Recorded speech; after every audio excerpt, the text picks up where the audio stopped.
everyone, my name is Brandon, and today I am looking at the top 5 changes I would like to see for the NASCAR Heat 5 career mode.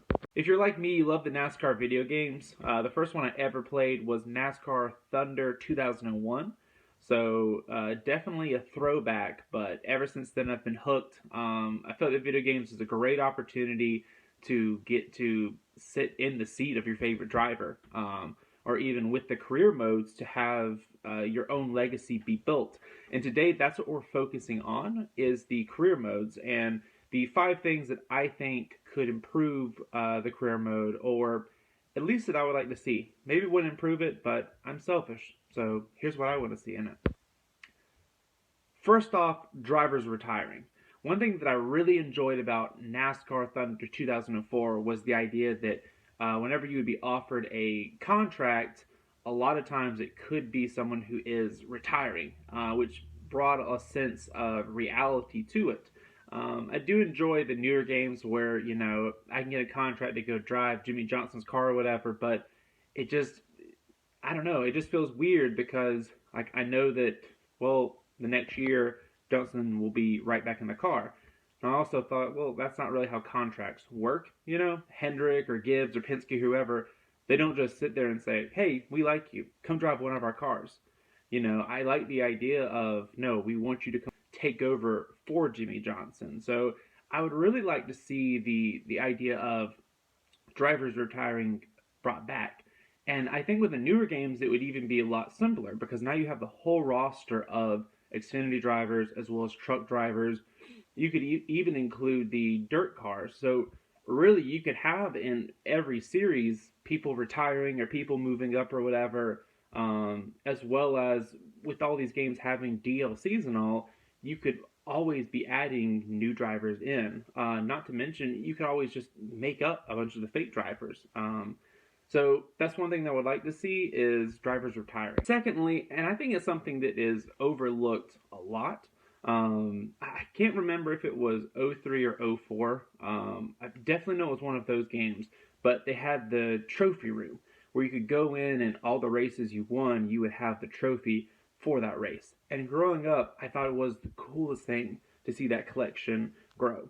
I do enjoy that with the newer games, they've brought back the idea of having your statistics there because it is cool to sit there and see how many wins, poles, or championships you've won. But the trophy room just brings a whole another element to seeing, the success that you have had, as well as just highlighting the difference in these trophies. I think that for a lot of newer fans, they forget the prestige behind a lot of the trophies.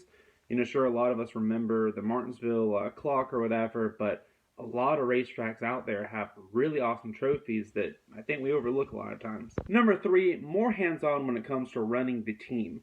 It was to a lesser extent in Dirt to Daytona, but in NASCAR Thunder 2003 and 2004, you were just so hands-on with the team. You hired the crew, you hired your crew chief. If you wrecked your car, you had to pay for it. Whereas in the games now, if I sit there and I crash during practice, qualifying, and the race, none of that comes up. I just keep collecting money. You might can buy upgrades here and there, or you might can upgrade your team, but I want to be able to, have that challenge, have it difficult for me to running that team. I keep referencing back to NASCAR 2003 and 2004.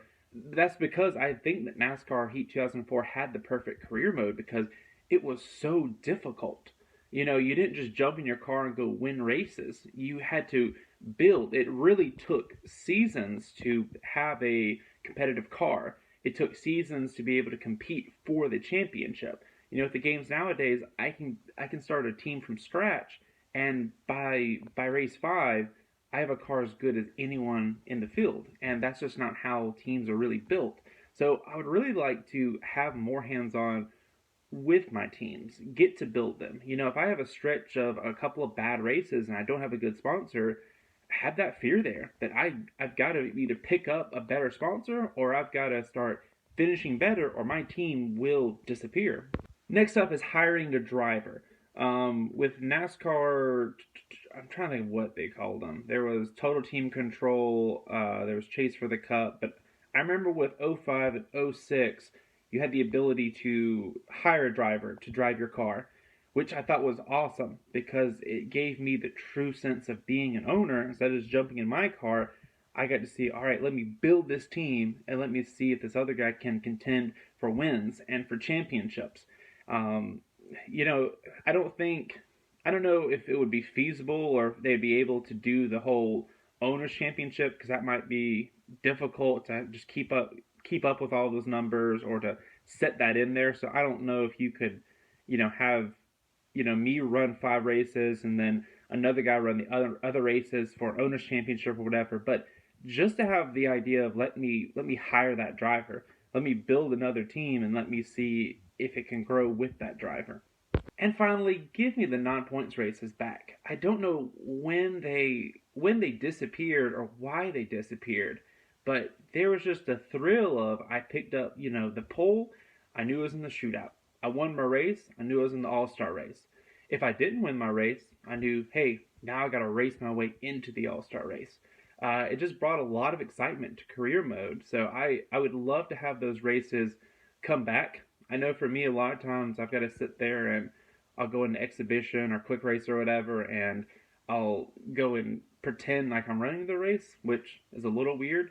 But I think that it would add a lot to career mode and it would make it very realistic to, have a little more on the line to win that race, to win that pole. So So there's top 5 changes I'd like to see be made to NASCAR Heat 5, the career mode. Um, Let me know in the comments. Am I right? Am I wrong? Did I choose the 5 stupidest things to choose about the game?